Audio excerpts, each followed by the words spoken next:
1/200,000th scale model of the actual ball of twine. And it's only 1/200,000 as stupid as the actual ball of twine. According to the plaque, this is Every time I think of the ball of twine, it just reminds me of Garfield. Because John always wanted to see the stupidest attractions. Apparently this is a Weird Al Yankovic reference. Oh, this description? Huh? This description they're reading? No, just a ball of twine. Apparently it's set in Minnesota or whatever. I don't know what that Weird Al Yankovic reference that is though. I feel bad. I've only heard like 5 Weird Al songs, and I've loved them all, and I just decided to never look into more of it. Well, that was good. Never watch that again. Like it's one of those things where he's got so much stuff, it's hard to know where to start, you know? But I will say my favorite song by him to date is Albuquerque. Oh yeah, there was a good flash animation of that. Yeah, that's where I saw it. Like that's where I first heard the song. Which also would make me go insane because it's like a 12-minute song. Oh yeah. And like to animate something to that, like, dude, that's dedication. He did another Weird Al video, animated music video, that guy, with the same kind of character. Yeah. I didn't see that one, but he did. Yeah, he did another one, and then he never did anything ever again. Oh, I like that video you sent me the other day. Which we can't say on the. We'd have to censor it here. I mean, I can't. What is the name of the video? Or maybe suggest it for people discretion, or maybe just forget I said anything. Well, some people might be familiar with the animator Mark M, and if you are, then you know what you're getting into. Exactly. It's like on the you got like animators who do like normal stuff, and then like goofy like more satirical stuff like Psychic Pebbles or Oni, and then you have like the far side, which is like Mark M and Sexual Lobster. So like you know what you're getting into if you're familiar with those guys. But essentially the video is called Weird Old Stuff. Here we go. So if you're curious enough, you can check that out for yourself. And the only reason I know about that is, do you know the animator Stamper? Yeah, didn't he do Castle Crashers? I don't remember. He's the narrator in Battle Block Theater. Oh, that's probably what I'm thinking of. And like he's also part of Sleepy Cast, one of those guys. Oh right. But yeah, like I don't know. One week I just decided to like educate myself on like older cartoons like that are classics, you know. Mm-hmm. Just like, you know, so I've seen more.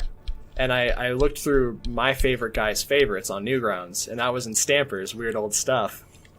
So I watched it, and I was pleasantly surprised. Pleasantly. I thought it was pretty funny. It is funny. It's bad, but it's funny. It's a joke, whatever. Yeah. Did you see Wheelchair Dog by the same guy? I clicked on that one. That was a strange one. I actually voted on that one when it was under judgment like 2 days ago. I just love the fact that he is in a wheelchair, or the fact that he is a dog is completely irrelevant to the joke.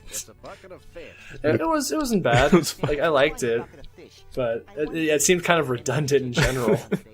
It's like, all right, I'll let you guys get to it. They goes to the door. He's like, 1, 2, 3, Thor. 1, 2, 3, Thor.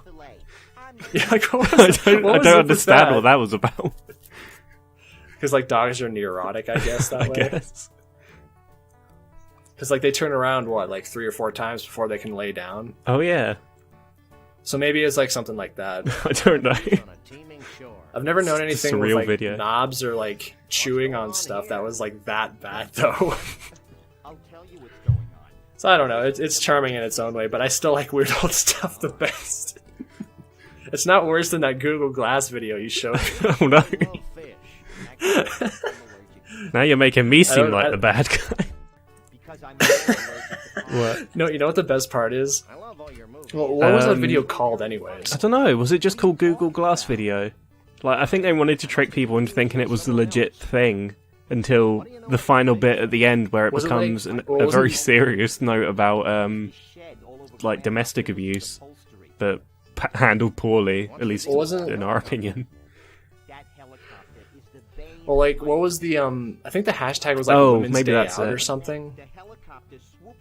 I can't remember, but yeah, he already explained it. That's what happens at the end. It's just a normal outing with happy music and Google Glass, and then the music gets cut off and it turns into a really serious dark video. Because it's like, I know, it's just the contrast is just and, funny on its own, even though it's not funny at all. I don't know. Well, because it's so uncomfortable. Yeah. It's like, wow, what is this? And okay, so yeah, here's the thing. Like, you showed it to me and Cam, or Epstep for those who might know. Shout out to Epstep. And like I don't think he liked it, but then like I got a laugh out of it just because of, like the concept and like what it was like. Wow, you know. And I showed it to my roommate, and he was just deadpan the entire way through, which made me laugh. So. And then, like, I laughed again telling it to a coworker at work. So you're just losing all these friends over. Yeah. So it's more like getting the most out of, like, the experience of telling people about it rather than, like, having them watch it. Because you get to watch their live reaction to this, like, Stay away terrible from that, video. Justin. He laughs at the most horrible things. Dude, my filter is like gone at this point. Like, I'm a denizen of the internet, and I watch South Park. Oh. Like, I have no filter. Sorry to hear that. I guess mine's gone too if I laughed at it. Or it's quite weak.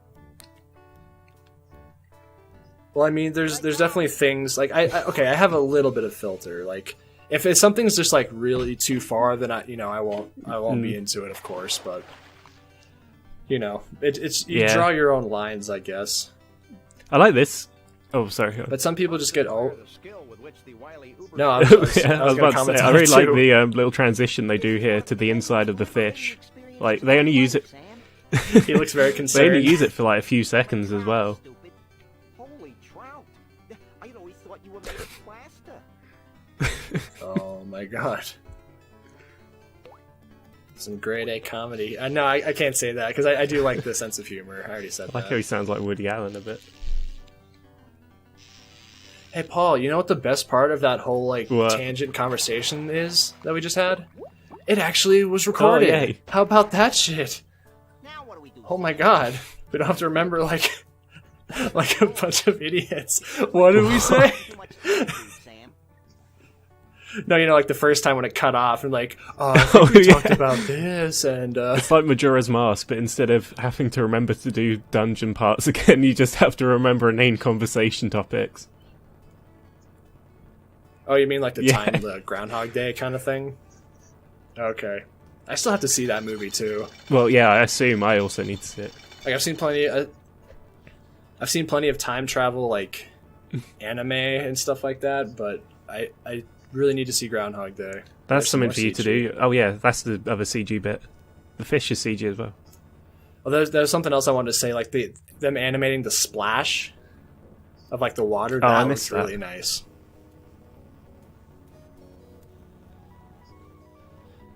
But also, that bit just now with like them carrying, like you see Sam and Max in the CG fish they as look it like quite gets flat. smaller. But I think they also had lighting effect on them, or like lighting from the pre-rendered. I don't know. Well, that reminded me of. Are you familiar with the educational series Jumpstart? It's like Jumpstart. Oh, it sounds grade, familiar. 6th grade, now all that you say shit. that, they all had different settings. It's like one of them you're like this kid detective, another one you're this robot like trying to go up and like collect. You time travel in the past to like rescue other. It doesn't matter. Anyways, wait, the fish reminded you of that, or the time travel? No. So like, yeah, the fish with them inside of it because it was the sprites inside the CG. Like in one specific Jumpstart game, there were times where you would click on the environment and it would usually just take you right there. Right. No cutscene. But sometimes it would do this little sequence where like the background would become CG and it would zoom in on where you were going. Yeah, so like it kind of reminded me of that. It looked very similar. I like that when they became large again. Ew. Like in the they came to the foreground. I don't think we were in a vacuum, Max. Yeah. I just like how they you know, keep changing, mixing stuff up around. Wait for it. Yay, there's the car. Alright, so wow, we got a lot of shit in this But yeah, it's box. interesting seeing in old games like how they would incorporate new technology, like pre-rendered CG and like Mode 7 in Super Nintendo games and stuff like that. Yeah, I like it's fun to look back on stuff like that and see where the limitations were and how they I'd got like to see around like it. those limitations used like today though, like if people would self-impose them. I suppose that would be cool, like a game jam where it's like try and use, you know, like a approximation of Mode 7 or pre-rendered CG. I'd be down for that. There is stuff like that on Newgrounds. They like there's a not a holiday but a special event day called Pixel Day, and they only use stuff like they make movies or music only using 8-bit. Yeah, but that's kind of the more popular one. Like we have loads of, you know, 8-bit like style things, but I'd like to see like more obscure like you know what I mean? limitations like that, like 16-bit as well, and also Mode 7 pre-rendered and stuff. Like what I'm getting at is like there's things that, you know, they impose those restrictions and they have to make something cool out of just that. Like that's what I'm getting at. That's cool too. I know what you when mean. people do it well. But I can't take my eyes off of him. Because also I think I'd say one good exception to that would be Undertale, because the graphics are very minimalistic in that. Fact is, this place used to be a miniature golf course. You don't think so? It's got a style, definitely. It looks like an old PC game, kind of, except for the way they move the sprites. Honestly, it could pass for like late Atari. Yeah, I suppose. There's like Atari PC. Or maybe like maybe NES. Actually, yeah, I think NES would work, or maybe even I don't know, SNES, I don't know. But the sprites don't seem But to it's move very... like pixel by pixel. Like they seem to move. I don't know. Yeah, they have It set just poses. seems to not move the way With the... something on an actual system with those limitations would. At least to me. I could be completely off base on that. Well, there are exceptions. Like when you're in the battle screen, then certain sprites will like move independently of other parts. So it uses a combination of different methods, and it still looks really nice and has a charming art style, I think. So that might be the closest that I can think of. That's an actual like really well done game. I look forward to the comments section. What? Like saying Undertale sucks, or like, yeah, Undertale's good. Yeah. Like that's all that's going to be talked about. I'm just going to replace every use of the Sorry name for of that game disrespecting. with the name of this game. You're gonna do one of those stupid meme videos like, oh, it's Sam and Max, but Let every it time die, this is let said, it die, let it insert shrivel Undertale. up and die. Don't go anywhere. It was more funny listening to that bit. Just keep repeating It gets 'cause it's so distorted more goofy. and more. And then it was all it's all distorted. There's a lot of was knockoff that video videos of anyways? that, or I don't know if that's like, or if that was following a trend, but that's like the only one I actually found like funny. There's a lot of lesser funny ones.